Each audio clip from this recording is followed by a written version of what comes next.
Item number SCP-039 Object Class Euclid Disruption Class VLAM. Description: SCP-039 consists of 23 proboscis monkeys, or Nasalis larvatus, which have been subject to radical anatomical changes. These alterations are summarized below. Eyes have been removed, new bone growth has filled eye sockets, no remnants of eyelids or eyebrows remain, only smooth skin. Extreme alterations to the mouth. Oral opening is no longer present, no remnants of lips remain, only smooth skin. Jawbone has been fused in place by new bone growth along the joints. Teeth, tongue, gums and palate are absent, having been replaced by a large deposit of adipose tissue. Removal of digestive system. Esophagus, stomach, gallbladder, intestines and bladder have all been replaced with adipose tissue formations of similar shape and volume. Anal orifice has been sealed by new skin growth, leaving no remnants of the anus. It is not clear how SCP-039 instances obtain nutrition and dispose of waste or survive without doing so. Enhancements of auditory, tactile and olfactory senses. Both absolute and difference thresholds are significantly lower than those of the baseline species. These enhancements allow SCP-039 to effectively navigate their environment despite lack of sight. Instances have been observed tapping on objects when navigating unfamiliar surroundings. This behavior has been theorized to be a form of rudimentary echolocation, but this is yet to be proven. Intelligence enhancements. SCP-039 score consistently higher on all provided cognitive tests than their non-anomalous equivalents. SCP-039 are capable of reproduction at the time of writing. 5 instances of SCP-039 have been born since containment. SCP-039 show a very close bond among their species, with newborns often being cared for by all capable adults. New instances are born with the same anatomic anomalies as their parents. Despite this, testing has not identified any genetic divergence from baseline species in SCP-039 instances. SCP-039 communicate via touch and a complex series of nasal vocalizations, many of which have not been observed in non-anomalous Nasalis larvatus. Original instances also possess a rudimentary understanding of spoken English. This knowledge is not passed on to newborns, but they do naturally learn some English from exposure to Foundation personnel. Instances of SCP-039 have demonstrated the ability to operate mechanical tools and to perform various complex tasks, primarily related to automobile construction and maintenance. This knowledge does not appear to be innate, as newborn instances do not possess it. Addendum: SCP-0391 Recovery Log. SCP-039 were recovered in 1998 when Foundation forces raided a Prometheus Labs facility approximately 25 kilometers north-northwest of Namshtat, Nevada. The facility was found to have been abandoned an unknown amount of time prior to Prometheus Labs' collapse. Recovered objects of note included 2 automobiles abandoned in the parking lot outside, a 3rd automobile partially disassembled in a cargo bay, an assortment of power tools, spare parts, paints and other auto maintenance implements, an assortment of veterinary anesthetics, surgical implements and data expunged, located in an operating room. 20 small cages, presumably for the purpose of containing SCP-039. All cages were empty and partially dismantled, with the doors removed. 2 larger cages, likewise empty and dismantled, containing chimpanzee hair and feces. The frozen remains of a dissected SCP-039 instance, which lacked a nose or nasal passages, in addition to the typical anomalies. The remains of 3 adult males, identified via dental analysis as Alan Nashaitaz, Damien Nashaitaz, and Cole Namdadadros. All 3 individuals had been killed by severe blunt trauma, and remains bore pre- and post-mortem bite marks corresponding to chimpanzee dentition. The Personal Journal of Cole Namshtaz, see Addendum 2. 18 instances of SCP-039. Addendum SCP-0392. Personal Journal of Cole Namshad Alarais. Some entries appear to notate the early prototyping stage of SCP-039's development. These entries are reproduced below, with portions irrelevant to SCP-039 excised for brevity. Entry 1. This is probably unnecessary since Damien's keeping track of all the sciencey stuff, but I need something to do. Dear Diary, I should have brought more books to read. No scientific notes were recovered from the facility. Entry 2. Well, we got the monkeys today. Not the monkeys we wanted, mind you. These are freaking proboscis monkeys. I asked that Werner guy what he was thinking when he got these things, and he just shrugged, said we didn't specify what kind of monkey we wanted. What kind of weirdo hears monkey and thinks, yeah, I'll get the fat ones with big noses. We wanted rhesus macaques, just like literally every other research facility on the planet. Now we have to refit everything for 20 monkeys that are twice as big as we expected, or else stick them in cages that are too small. Entry 3. I wonder how he got these things, but I'm kind of afraid to ask. Dude says he's an actor, but I never heard of him. Maybe he's in German movies or something with a name like that. Imagine having exotic animal smuggling as your side job. What a weirdo. Including the deceased instance, only 19 instances of SCP-039 were recovered from the facility. It says, the whereabouts of the missing 20th instance are unknown. It then goes on to say, in 1999, the 20th instance was discovered in SCP-1328, living in an otherwise abandoned house belonging to the Red Actors Troupe. Entry 4. The monkeys are doing fine, passing all the tests way better than they did when they could see. Damien says it's probably because they can remember it better, but I still think at least some of it has to do with not being distracted. I know I think better with my eyes closed. Entry 5. Took the nose off one of the monkeys today to see what would happen. I just figured it would suffocate, but it didn't. Guess it gets its air from the same place as its food now. Makes me wonder just how much we could take out.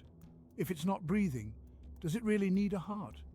That's about the only internal organ it's got left at this point. Pulling the heart won't improve the intelligence any though, so there'd be no point. Just curious. Entry 6.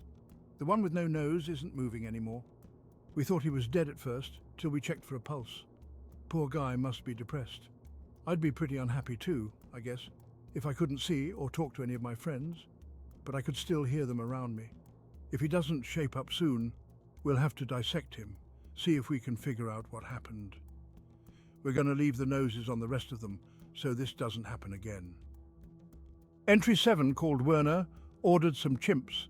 I made sure he knew exactly what animal I was talking about, so he won't show up with a F-Nashegi baboon or something. Entry 8. Dissected the noseless one today. Couldn't find anything obviously weird. Brain was still intact and everything. Oh well. Damien said that the problem might be specific to this species. Since the nose is so important to their social structure, I don't know about that since I figure the eyes and mouth were pretty damn important too, but we won't know for sure until we try it on a different species. Entry 9. Werner brought us 2 chimps, both males. They're bigger than I expected. Entry 10. Now that we're done with the monkeys, we're handing them over to Alan. He's going to try to teach them some tricks to impress potential donors. Entry 11.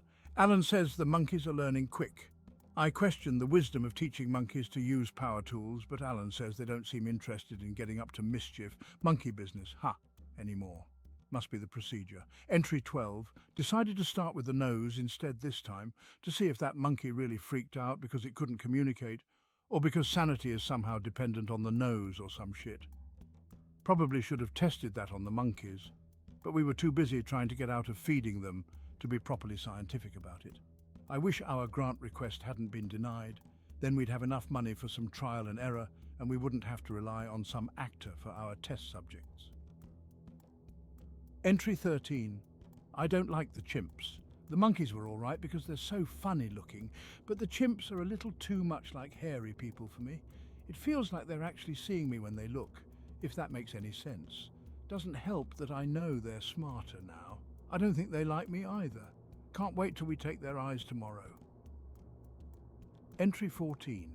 In other news, Alan actually got the monkeys to change the tires on his car. They looked funny doing it, like a furry little pit crew. These must be the smartest monkeys on the planet by now, and Alan says they're still learning. Entry 15. The monkeys are basically geniuses at this point. Alan had them wax his car, do an oil change, and some other car stuff that I don't understand. Hopefully that'll convince the guys upstairs to reconsider our grant, maybe give us what we need to move on to human experimentation. If that doesn't work, we might at least be able to sell these monkeys to MC and D or somebody as a cheaper, cuter alternative to real automechanics. Entry 16. One of the chimps tried to fucking bite me today. I'm not going back in there until we take the mouths. Those bastards can starve for all I care. Damien can handle it. He still doesn't want to take the mouths yet, since those are their last facial features, and he's afraid the same thing that happened to the monkey without a nose will happen to them. Entry 17 got a call from Werner today. Said he had one more ape for us. I asked him what he was talking about, but he just laughed. Said he'd be here tomorrow and hung up. Doesn't he know we're already struggling? We don't have space for another damn monkey, much less food. Addendum 039-3. Information pertaining to SCP-039-A. Special Containment Procedures. SCP-039-A is held in a standard human containment chamber, adjusted to accommodate its blindness. Description: SCP-039-A is an adult human male named Jacob Nasalis. Via the same process that created SCP-039, SCP-039-A's eyes, nose, mouth and associated organ systems have all been removed. It has experienced similar enhancements to its intelligence and remaining senses, as well as other psychological alterations. The following excerpts from Cole Numbers journal relate to SCP-039-A. Entry 1. It's a human. The ape Werner was talking about? It's a fucking person, a guy named Jake. Some crackhead he scraped up off the street, probably just promised him a bunch of drugs to lure him into that creepy red van Werner drives, and then dumped him on us. Entry 2. I know our eventual goal here is to boost human intelligence, but we're not ready for human experimentation at this stage. Damien disagrees, says this is a big opportunity. If we can pull off a successful human prototype, then we're bound to get our grant approved, right? He's right. But that doesn't change the fact that this is a whole new level of illegal, not to mention dangerous. Not sure I want to do it just yet, not without approval from upstairs. Entry 3, fucking Damien. Last night that arsehole went behind my back and operated on Jake. Took his whole damn face off all at once. Jake's lucky he didn't drop dead right there from the shock. He still hasn't woken up yet, so it might still happen.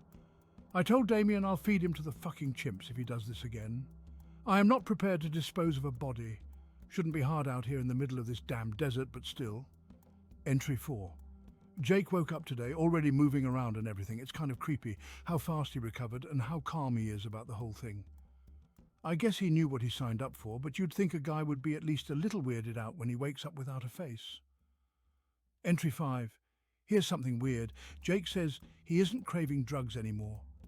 He still had some on him when he got here, crack or meth or I don't know what, but he wants us to get rid of it. According to him, he'd normally be wanting a fix right now, but he hasn't felt the urge since the operation. I don't know how taking his face off cured his addiction. It enhances intelligence, yeah, but it shouldn't alter your brain chemistry like that. Damien's as stumped as me. He's been knee-deep in that old-ass book that gave him this crazy idea in the first place, trying to figure it out. I would offer to take a look at it, but I don't speak Latin. No books matching this description were recovered from the facility. Entry 6. Jake wanted to see the monkeys today, so despite my better judgment, we took him to Alan. He was training them to build a car engine, and they were doing a great job, believe it or not, but they could tell somebody new was in the room. I guess they smelled him. A couple of them came over and he squatted down to pet them. Damien warned him that the monkeys aren't usually very friendly, but they didn't seem to mind. Reached up to touch his face, starting snorting a whole lot. Seemed kind of excited, I guess, because they found a human who's like them. The whole thing was really weird. Entry 7. Now he wants to see the chimps, but I said no. We can't afford to let our only human test subject get mauled to death. Damien does think we can probably take their mouths off, though, since Jake didn't go nuts like the monkey. I guess we'll do that tomorrow, unless something weird happens with Jake. Entry 8. Damien doesn't want to do the chimps until after they meet Jake, says he wants to see if they make any unusual vocalizations. I don't know what he expects to see, but he says that after the way the monkeys acted yesterday, it might be worth checking out. I said it's still too dangerous, but Damien got kind of shitty about it and said the chimps only act aggressive around me because I don't like them. Said I didn't have to come if I didn't want to, so I won't. I hope they throw shit at him. Entry 9. Well, this is creepy. Damien swears that Jake and the chimps actually communicated. They did that same face-touching thing as the monkeys, and then they were hooting and stuff, and he was nodding his head like he understood. Jake says he doesn't know what Damien's talking about, and I'm not sure what to think. It sounds crazy, but then, again, so does trusting a guy with no face. I'm starting to think we're in over our heads here. Knew we should have waited for that grant to start human testing. I wish fucking Werner hadn't brought us this guy. Entry 10. Oh, one more thing. Alan was having the monkeys repaint his car, starting to think he just did this as an excuse to get his car souped up for free. And one of them snuck off with a couple of tools. Took a while to notice he was gone, but me and Alan tracked the little guy down pretty easily, hanging around outside the chimp pen. Not sure where he left the tools, but we can look for them tomorrow. Entry 11. When MTF Epsilon 6 entered the facility, they discovered SCP-039A living in what was presumably its quarters, sharing living space with several instances of SCP-039. Initial interactions were complicated by SCP-039A's inability to speak, but once communication in writing was established, it willingly entered custody. Before we get to the SCP-039A interviews, there's a note attached to the file labeled Sabotage and Contraband. It reads SCP-039. During a regular security patrol, several instances of SCP-039 were noted to be moving through containment unsupervised. Further investigation showed that SCP-039 had used tools obtained from within the walls to disable and remove the security door to its containment chamber. During recontainment operations, a mercenary militia began assaulting the containment wing of Site-77. During the defensive operations, SCP-039 continued roaming unsupervised and is known to have breached at least one SCP object, SCP-1957, which resulted in the creation of SCP-1837 after SCP-1957 came into contact with E-4250, an unknown anomaly possessed by the group. Post-breach investigation showed that the tools had been left behind and lost during renovations several years previously. Security protocols for animistic containment chambers were made more strict following this incident, as well as construction protocols. Now, on to the interviews. The following is an interview of SCP-039A conducted by researcher Leroy Carlson. It communicated its answers by typing on a computer. Good morning, SCP-039A. I'm researcher Leroy Carlson. I'd like to ask you a few questions about what happened at the Prometheus Labs facility. First, how do you know Werner Gillespie? He picked me up in Reno, pulled up beside me on the street in a red van, asked me if I wanted to become human. I asked him what the hell he was talking about, and he told me there were some guys out in the desert somewhere who could fix me, make it so I never needed food or water ever again, make me smarter too. Sounded too good to be true, like you said, but I figured I didn't have much to lose. Besides, he had drugs. So I got in that creepy-ass van with him, and he took me out to that place in the desert. Do you know anything else about him? We didn't exactly have a heart-to-heart. Did he say why he was interested in this project? Nope. Just said he was helping those guys at the lab find test subjects. I see. Is there anything else you know about him? He said he was an actor. Oh, and the van had Florida plates. Have you had any contact with Gillespie since he brought you to the facility? Nope. Are you sure? There seemed to be some objects missing from the laboratory and 2 chimpanzees. I'm sure. The chimps left on their own. After they killed those guys, figured out how to open a door, ran off into the desert. Probably died out there since they still needed food and water. Then why didn't you leave the facility? Too bad it was you guys. I figured somebody would find me eventually. Didn't need to worry about finding food or anything, so I decided to stick around. Hey, just because I don't need water doesn't mean I can't have a heat stroke. Do you know anything about any books or research notes that the scientists who operated on you may have had? It shook its head. No. Like I said, I was just a test subject. Interesting. While we're on the subject, how exactly did the chimpanzees escape their cages? Beats me. Cole probably forgot to lock the cages or something. Even smart people make mistakes. I suppose. Note, he's lying. I'm requesting the use of enhanced chemical interrogation techniques. Researcher Carlson. You don't believe me, do you? I'll ask the questions, thanks. Will you? Or are you just going to sit there and write? I'll write as long as I want. Fine then, take your time. It's not like I have anywhere else to be anyway. You're just going to put me back in my cell when we're done, right? Right, okay, SCP-039A, just one more question. You really enjoy calling me that, don't you? Makes it easier to forget I'm a person. Are you able to communicate with the monkeys?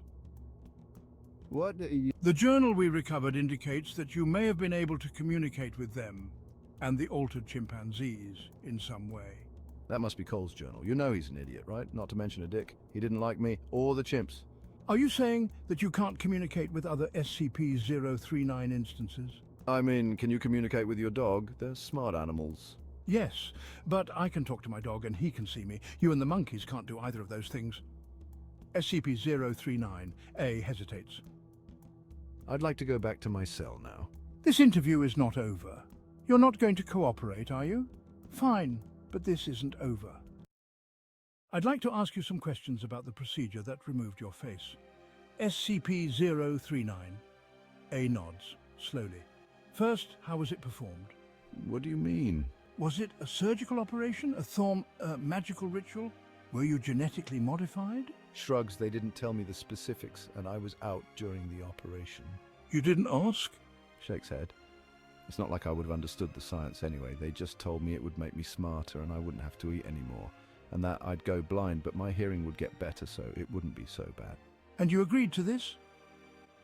Nods, you would have too. What makes you say that? SCP-039A thinks briefly. Rough estimate, how much money do you spend on food every month? Groceries, restaurants, everything? A couple $100, it varies. Now imagine that you still had those $100 every month. That's more than $1,000 a year. What would you buy with that? Something that you want but don't have right now because of your budget? Well, I've been trying to complete my rare coin collection. Cool. So just think, if you didn't have to eat, you'd have all those rare coins. Well, yeah, but I like eating. Do you? Or is that just your biological need to eat, tricking your brain into enjoying something it doesn't really have a choice about? Of course I like eating. I mean, maybe not always, but when I go to a fancy restaurant or something, I do. Okay, fine. Let me put it like this. You want to lose some weight, right? What? Just guessing. Most of you people do. Us people? People who can afford to eat. Before I got my face off, I only got to eat if I went to a homeless shelter or fished something out of the trash. But you have the opposite problem, don't you? Eating too much. Well, I suppose so.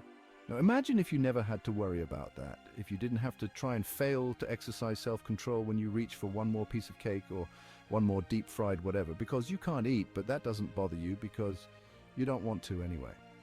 Pretty soon after your operation, your body will naturally reach a healthy weight, but you can still build muscle. Heck, I was skinny as a post before I got rid of my face. Now look at me. I think I'll stick with my diet. How about this then? How much time do you spend eating every day? Look, I just want to know more about the procedure. This isn't necessary. You wanted to know why I volunteered, didn't you? I'm trying to explain it to you, or do you not really want to know? Size fine, carry on. So how much time do you spend eating? I don't know, maybe an hour total? And how much time do you spend cooking? Shopping for food, driving back and forth to the place where you shop, bringing in the groceries, putting them away? Or when you go to a restaurant, how much time do you waste deciding where to go, driving out there, waiting for your table, waiting to order, waiting for the food, waiting for the check? Then, after you eat, how much time do you spend shitting every day? How much of your life is wasted sitting on a toilet, wiping your own ass, smelling your own shit like an animal? Do you have any idea how much of your short life is wasted fulfilling base biological needs?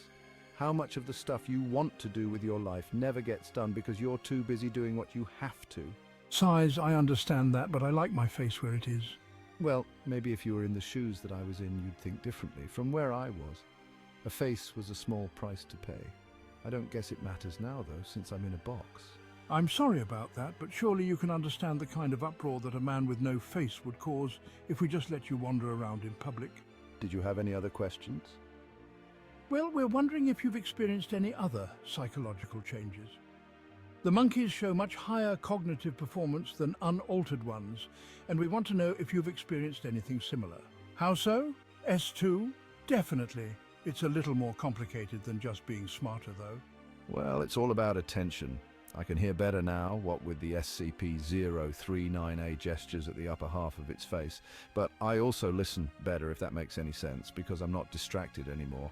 I never realized it before, and you probably don't either. I'm not sure anybody can, if they still have a face, but people are always distracted, thinking about 1,000 different things, worrying about your job, or lack of one in my case, trying to figure out what you're going to have for dinner, where you're going to sleep, how you're going to get your next fix, whatever that is for you. But I don't have to deal with all that anymore, so I can pay attention, really pay attention when I'm listening and remember all of it. And when I'm thinking, trying to solve a math problem or something, I can concentrate, really concentrate. It's like the difference between being sober and being drunk. Speaking of which, the documents we found indicate that you were addicted to drugs before the operation. I was a crackhead before they took my face off, but I haven't craved it even a little bit since the operation. Didn't even withdraw. That's interesting to you, I imagine. Yes, it is. Do you know why this is the case? Not scientifically. Seemed like Damien and the other guys didn't expect that, but I do know. Intrinsically, spiritually, I can feel it, if that makes any sense. Can you explain this feeling? It's simple, really. It's like what I was talking about with the food.